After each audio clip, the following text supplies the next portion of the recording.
These aren't the stories your mother told you. No, these are the other stories.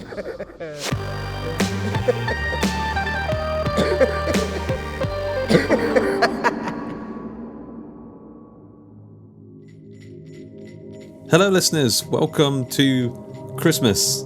My name is Luke and I'll be your Luke for not just now but forever. After all, a Luke is for life and not just Christmas. Oh no, wait, that's dogs. I hope you're having a very festive time, gathered around the family hearth or Christmas tree or whatever happens to be on fire. First of all, a very Merry Christmas from myself and everyone in the Hawk and Cleaver Story Studio. Thanks for listening every single week. You really do keep us going, and we're looking forward to an even better and even bigger year next year. Due to inflation, every year it gets bigger and better. It was only this time last year that I was having a last stand fight against Santa Claus and lost. And then this year's just flown by, really, hasn't it? Due to various reasons, I imagine. I'm really excited about today's episode. A few months ago, I saw one of my favourite filmmakers post a reading on their Facebook page, and I loved it. So I reached out to them and asked if they fancied doing something for our listeners as a Christmas treat. That filmmaker was the one and only Richard Stanley. There really isn't many people out there like Richard Stanley. He is a very singular vision in the world. He recently made the amazing Lovecraft adaptation, The Colour Out of Space, starring Nicolas Cage. If you've not seen that film, then I very much recommend it. Not only is it a great adaptation of the source material, it's also got a lot of bite to it, which I very much appreciate in my horror movies. I'd also very much recommend checking out Hardware, Richard's first film. It's a post-apocalyptic story about a killer robot, but also be sure to check out the documentary, Lost Soul, The Doomed Journey of Richard Stanley's Island of Dr. Moreau. It's a great documentary. It follows Richard fighting against all the Hollywood ego and greed when trying to make the 1996 feature adaptation of Island of Dr. Moreau.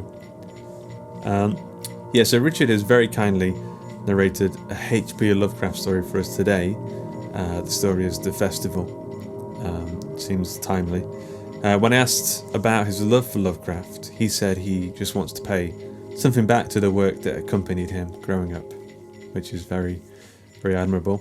As such, on our Facebook group, admin Joshua Boucher ran a Krampus-themed poetry contest. The idea being that the winner would get to have their poem read on the podcast, but also get a free Blu-ray of The Colour Out of Space. So we will be sending that out shortly. We got a few entries. A few cracking entries, but the winner was Amanda Lang. Congratulations, Amanda. So I'm going to read out your poem all through the house, and then I will send you a Blu-ray of The Colour Out of Space, and then we'll jump straight into Richard's reading of The Festival. So, All Through the House by Amanda Lang.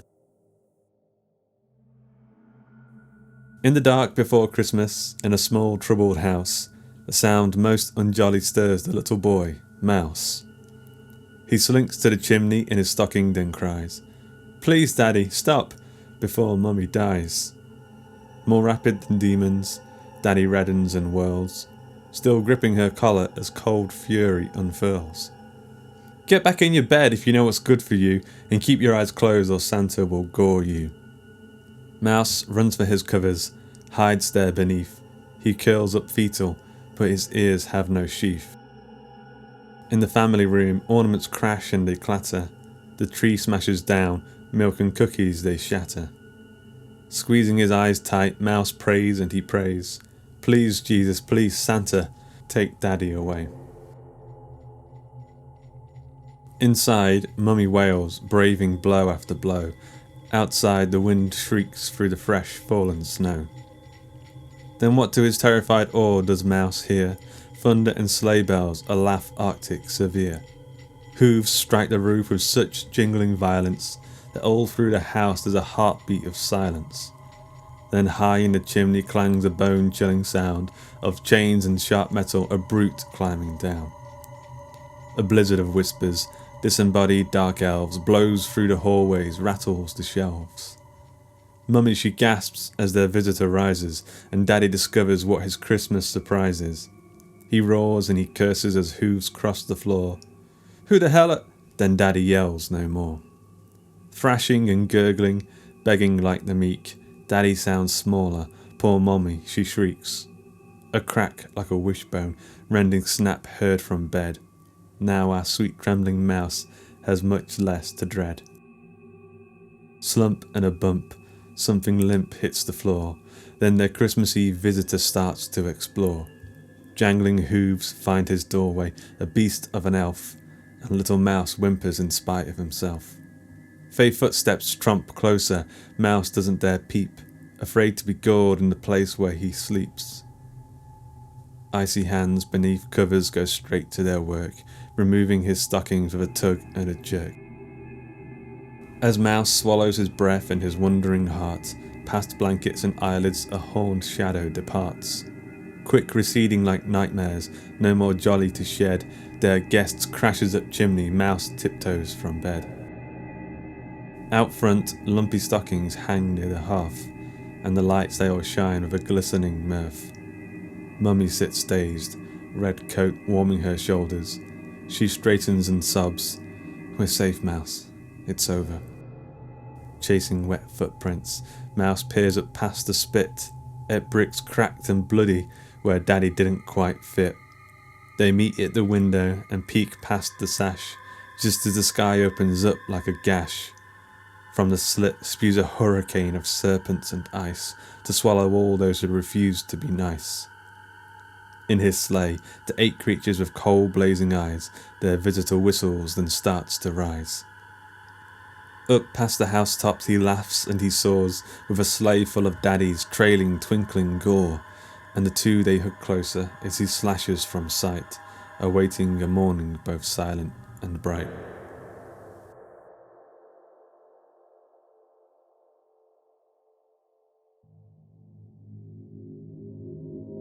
That was All Through the House, written by Amanda Lang.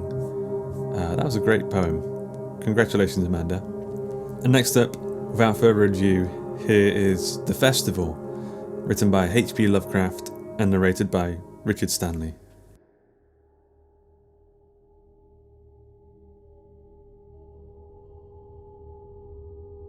I was far from home, and the spell of the eastern sea was upon me. In the twilight I heard it pounding on the rocks, and I knew it lay just over the hill, where the twisting willows writhed against the clearing sky and the first stars of evening. And because my fathers had called me to the old town beyond, I pushed on through the shallow, newly fallen snow, along the road that soared lonely up to where Aldebaran twinkled among the trees, on towards the very ancient town I had never seen, but often dreamed of. It was the Yuletide, that men call Christmas, though they know in their hearts it is older than Bethlehem or Babylon, older than Memphis and humankind. It was the Yuletide, and I had come at last to the ancient sea town where my people had dwelt and kept festival in the elder time, when festival was forbidden, where also they had commanded their sons to keep festival once every century, that the memory of primal secrets might not be forgotten. Mine were an old people, and were old even when this land was settled 300 years before. And they were strange because they had come as dark, furtive folk from opiate southern gardens of orchids, and spoken another tongue before they learnt the tongue of the blue-eyed fishes. And now they were scattered, and shared only the rituals of mysteries that none living could understand. I was the only one who came back that night to the old fishing town as legend bade, for only the poor and the lonely remember. Then, beyond the hill's crest, I saw Kingsport, outspread frostily in the gloaming, snowy Kingsport, of its ancient vanes and steeples, ridgepoles and chimney pots, wharves and small bridges, willow trees and graveyards. Endless labyrinths of steep, narrow, crooked streets, and dizzy church-crowned central peak that time durst not touch. Ceaseless mazes of colonial houses piled and scattered at all angles and levels like a child's disordered blocks. Antiquity, hovering on grey wings, over winter-whitened gables and gambrel roofs. Fanlights and small-paned windows, one by one gleaming out in the cold dusk to join Orion and the archaic stars. And against the rotting wharves the sea pounded, the secretive, immemorial sea out of which the people had come in the elder time. Beside the road at its crest, a still higher summit rose, bleak and windswept, and I saw that it was a burying ground where black gravestones stuck ghoulishly from the snow, like the decayed fingernails of a gigantic corpse. The printless road was very lonely, and sometimes I thought I heard a distant, horrible creaking, as of a gibbet in the wind. They'd hanged 4 kinsmen of mine for witchcraft in 1692. I did not know just where. As the road wound down the seaward slope, I listened for the merry sounds of a village at evening, but did not hear them. Then I thought of the season, and felt that these old Puritan folk might well have Christmas customs strange to me, and full of silent hearthside prayer. So after that I did not listen for merriment, or look for wayfarers, but kept on down past the hushed lighted farmhouses and shadowy stone walls, to where the signs of ancient shops and sea taverns creaked in the salt breeze, and the grotesque knockers of pillared doorways glistened along deserted, unpaved lanes in the light of little curtained windows. I'd seen maps of the town, and I knew where to find the home of my people. I was told I should be known and welcomed, for village legend lives long. So I hastened through Back Street to Circle Court, and across the fresh snow on the one full flagstone pavement left in the town, to where Green Lane leads off behind Market House. The old map still held good, and I had no trouble, though at Arkham they must have lied when they said the trolleys ran to this place, since I saw not a wire overhead. Snow would have hit the rails in any case. I was glad I'd chosen to walk, for the white village seemed very beautiful from the hill, and now I was eager to knock at the door of my people, the 7th house on the left, in Green Lane, with an ancient peaked roof and jutting 2nd story, all built before 1650. There were lights inside the house when I came upon it, and I saw from the diamond window panes that it must have been kept very close to its antique state.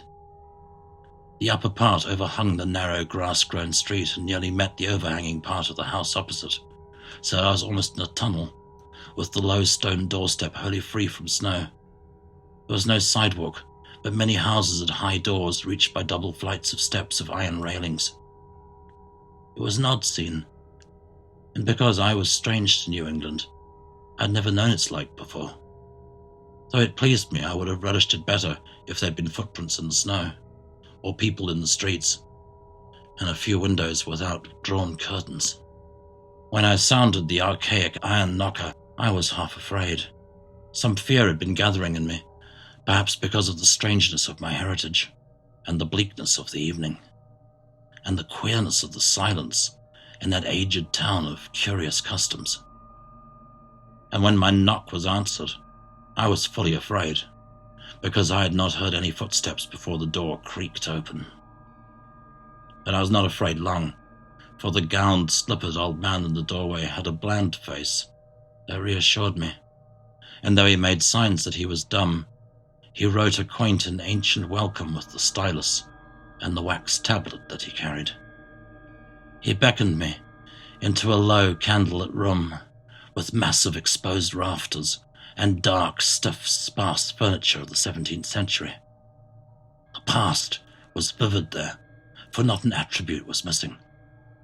There was a cavernous fireplace, and a spinning wheel, at which a bent old woman in loose wrapper and deep poke bonnet sat back towards me, silently spinning despite the festive season.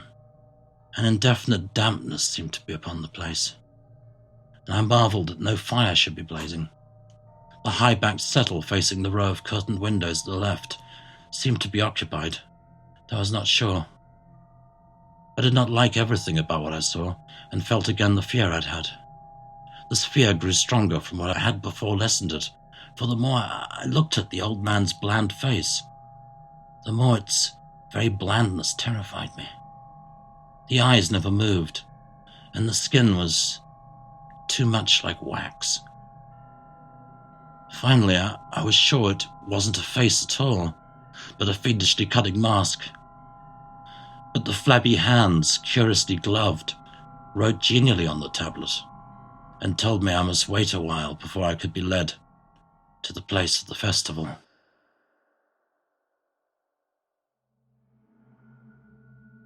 Pointing to a chair, table, and pile of books, the old man now left the room. And when I sat down to make myself comfortable, I saw the books were hoary and mouldy, and that they included old Morrister's Wild Marvels of Science, the terrible Sadducismus Triumphatus of Joseph Glanville, published in 1681, the shocking De Monoletreo of Remigius, printed in 1595 at Lyon, and, worst of all, the unmentionable Necronomicon of the mad Arab Abdul al-Hazred, in Olaus Wormius's forbidden Latin translation, a book which I had never seen, but which I'd heard monstrous things whispered. No one spoke to me, but I could hear the creaking of signs in the wind outside, and the whir of the wheel as the bonneted old woman continued her silent spinning. I thought the room and the books and the people very morbid and disquietening. And because an old tradition of my father's had summoned me to strange feastings, I resolved to expect strange things. So I tried to read, and soon became tremblingly absorbed by something I found in that accursed Necronomicon, a thought and a legend, too hideous for sanity or consciousness. But I disliked it when I fancied I heard the closing of one of the windows that the settle faced, as if it had been stealthily opened. It had seemed to follow a whirring that was not the old woman's spinning wheel. This was not much, though, for the old woman was spinning very hard, and the aged clock had been striking. After that I lost the feeling that there were persons on the settle, and was reading intently and shudderingly, when the old man came back booted and dressed in a loose antique costume, and sat down on that very bench, so that I could not see him. It was certainly nervous waiting, and the blasphemous book in my hands made it doubly so.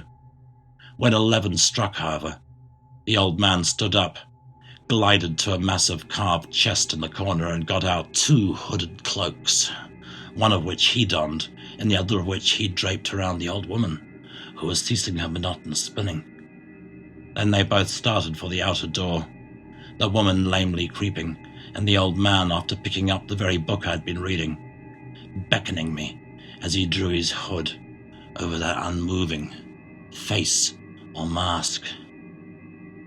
We went out into the moonless and tortuous network of that incredibly ancient town.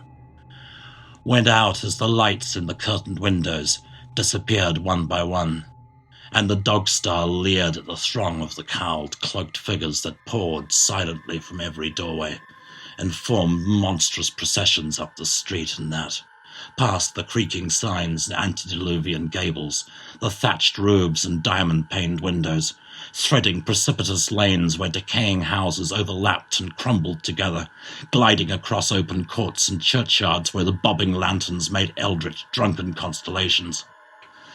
Amid these hushed throngs, I followed my voiceless guides, jostled by elbows that seemed preternaturally soft, and pressed by chests and stomachs that seemed abnormally pulpy, but seeing never a face, hearing never a word. Up, up, up the eerie columns slithered, and I saw that all the travellers were converging as they flowed near a sort of focus of crazy alleys at the top of a high hill in the centre of the town, where perched a great white church. I'd seen it from the road's crest when I looked at Kingsport in the new dusk, and it made me shiver, because Aldebaran had seemed to balance itself for a moment on the ghostly spire. There was an open space around the church, partly a churchyard with spectral shafts and partly a half-paved square, swept nearly bare of snow by the wind, and lined with unwholesomely archaic houses, having peaked roofs and overhanging gables. Death fires danced over the tombs, revealing gruesome vistas through queerly failing to cast any shadows. Past the churchyard, where there were no houses, I could see over the hill's summit, and watched the glimmer of stars in the harbour, though the town was invisible in the dark. Only once in a while a lantern bobbed horribly through serpentine alleys on its way to overtake the throng that was now slipping speechlessly into the church. I waited till the crowd had oozed into the black doorway, until all the stragglers had followed. The old man was pulling at my sleeve, but I was determined to be the last. Then I finally went, the sinister man and the old spinning woman before me. Crossing the threshold into that swarming temple of unknown darkness, I turned once to look at the outside world as the churchyard phosphorescence cast a sickly glow over the hilltop pavement. And as I did so, I shuddered. For though the wind had not left much snow, a few patches did remain on the path near the door, and in that fleeting backward look it seemed to my troubled eyes that they bore no mark of passing feet, not even mine. The church was scarce lighted by all the lanterns that entered it, for most of the throng had almost vanished. They had streamed up the aisle between the high white pews to the trapdoor of the vaults, which yawned loathsomely open just before the pulpit, and were now squirming noiselessly in. I followed, dumbly down the foot-worn steps and into the dank, suffocating crypt. The tale of that sinuous line of night marchers seemed very horrible, and as I saw them wriggling into a venerable tomb, they seemed more horrible still. Then I noticed the tomb's door had an aperture down which the throng was sliding, and in a moment we were all descending an ominous staircase of rough-hewn stone, a narrow spiral staircase, damp and peculiarly odorous, that wound endlessly down to the bowels of the hill, past monotonous walls of dripping stone blocks and crumbling mortar. It was a silent, shocking descent, and I observed after a horrible interval that the walls and the steps were changing in nature as if chiseled out of the solid rock. What mainly troubled me was that the myriad footfalls made no sound and set up no echoes. After more aeons of descent, I saw some side passages or burrows leading from unknown recesses of blackness to the shaft of nighted mystery. Soon they became excessively numerous, like impious catacombs of nameless menace, and their pungent odour of decay grew quite unbearable. I knew we must have passed down through the mountain and beneath the earth of Kingsport itself, and I shivered that a town should be so aged and maggoty with subterranean evil. Then I saw the lurid shimmering of pale light and heard the insidious lapping of sunless waters. Again I shivered, for I did not like the things that the night had brought, and wished bitterly that no forefather had summoned me to this primal rite.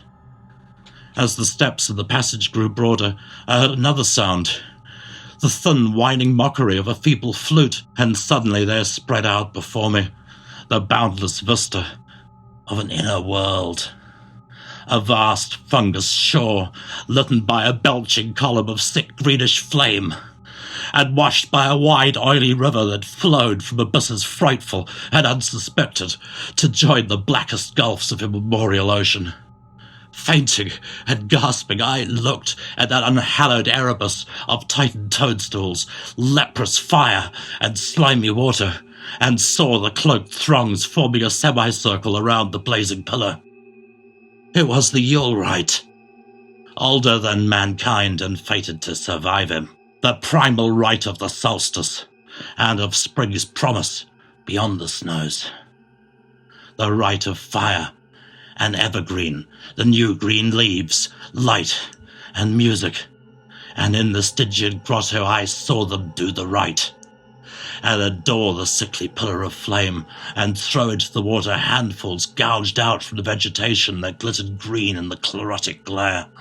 I saw this, and I saw something, amorphously squatted far away from the light, piping noisomely on a flute. And as the thing piped, I thought I heard noxious muffled flutterings in the fetid darkness where I couldn't see. But what frightened me most was that flaming column, spouting volcanically from depths profound and inconceivable, casting no shadows as any healthy flame should, and coating the nitrous stone above with a nasty venomous verdigris. For in all that seething combustion no warmth lay, but only the clamminess of death and corruption. The man who had brought me now squirmed to a point directly beside the hideous flame and made stiff ceremonial motions to the semicircle he faced. At certain stages of the ritual, they did grovelling obeisance, especially when he held above his head the abhorrent Necronomicon he had taken with him, and I shared all those obeisances, because I had been summoned to this festival by the writings of my forefathers. Then the old man made a signal to the half-seen flute player in the darkness, which player thereupon changed its feeble drone to a scarce louder drone in another key, precipitating as it did a horror unthinkable and unexpected.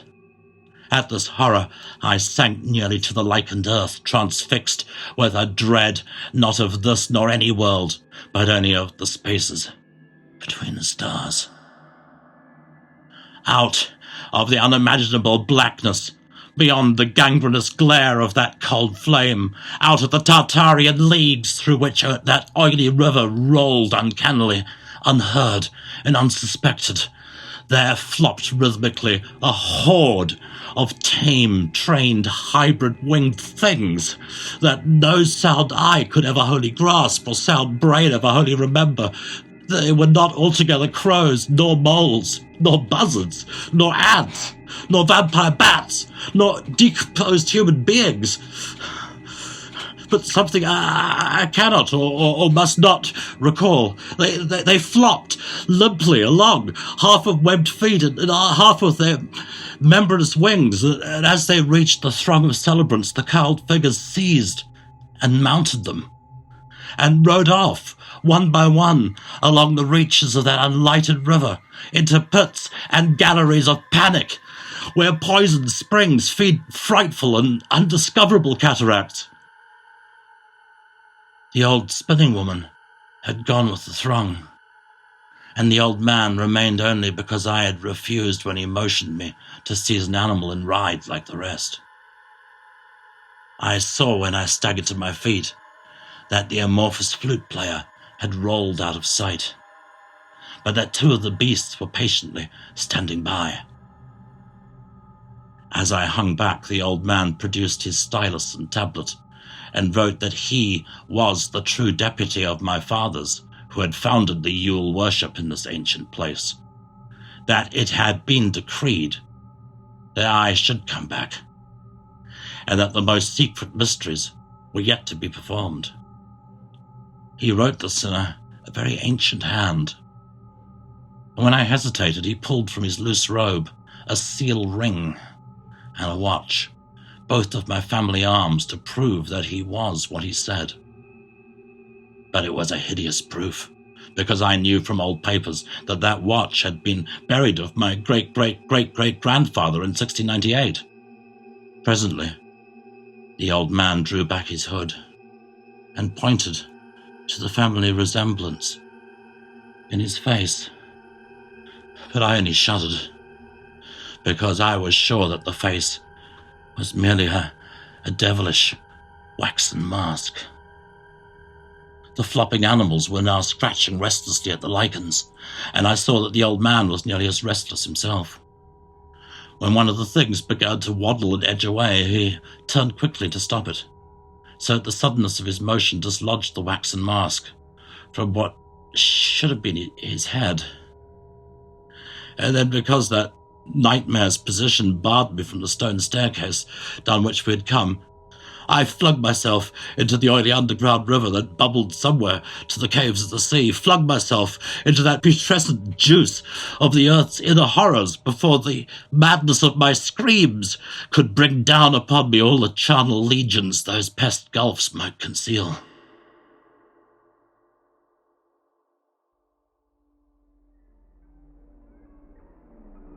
At the hospital, they told me I'd been found half frozen in Kingsport Harbour at dawn, clinging to a drifting spar that accident sent to save me. They told me I'd taken the wrong fork of the hill road the night before, that I must have fallen over the cliffs at Orange Point, a thing they deduced from the prints they found in the snow. There was nothing I could say, because everything was wrong. Everything was wrong, with the broad window showing a sea of roofs in which only about 1 in 5 was ancient, and the sound of trolleys and motors in the streets below. They insisted this was Kingsport, and I couldn't deny it. When I became delirious at hearing that the hospital stood near the old churchyard on Central Hill, they sent me to St. Mary's in Arkham instead, where I could have better care. I liked it there, for the doctors were broad-minded, and they even lent me their influence in obtaining the carefully sheltered copy of Alhazred's objectionable Necronomicon from the library at Miskatonic University. They said something about a psychosis, and they agreed I'd better get any harassing obsessions off my mind. So I read again that hideous chapter, and I shuddered doubly, because it was indeed not new to me. I had seen it before. Let footprints tell what they might, and where it was I'd seen it is best forgotten. There was no one in waking hours who could remind me of it, but my dreams are filled with terror because of phrases I dare not quote. I dare quote only one paragraph, put into such English as I can make from the awkward low Latin. "The nethermost caverns," wrote the mad Arab, "the nethermost caverns are not for the fathoming of eyes that see, for their marvels are strange and terrific. Curse the ground where dead thoughts live new and oddly bodied, and evil the mind that is held by no head. Wisely did Ibn Sakabau say that happy is the tomb where no wizard hath lain, and happy the town at night, whose wizards are all ashes. For it is of old rumour that the soul of the devil bought hastes not from his charnel clay, but fats and instructs the very worm that gnaws, till out of corruption horrid life springs, and the dull scavengers of earth wax crafty to vex it, and swell monstrous to plague it. Great holes secretly are dug, where earth's pores ought to suffice, and things have learnt to walk that ought to crawl."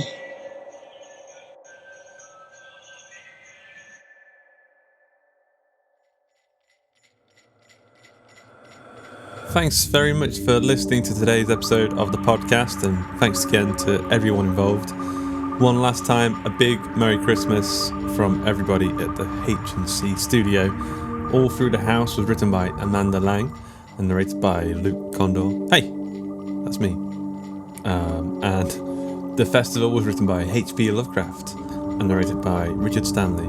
Thanks again, Richard, for offering to do this. It's very much appreciated. The episode was edited by Duncan Muggleton, with music by Duncan Muggleton and Tom Robson, and sound effects provided by freesound.org. The episode illustration was provided by Luke Spooner of Carry On House. If you enjoyed today's episode, you can help support the show over at patreon.com/Hawk and Cleaver. You can join our book club and movie club and chat about the podcast over at facebook.com/groups/Hawk and Cleaver. T-shirts and mugs and posters are available at gumroad.com/Hawk and Cleaver. The Other Stories is a production of the Story Studio Hawk and Cleaver and is brought to you with Creative Commons Attribution, Non-Commercial, No Derivatives license. That means don't change it, don't sell it, but by all means share the hell out of it. So, Merry Christmas!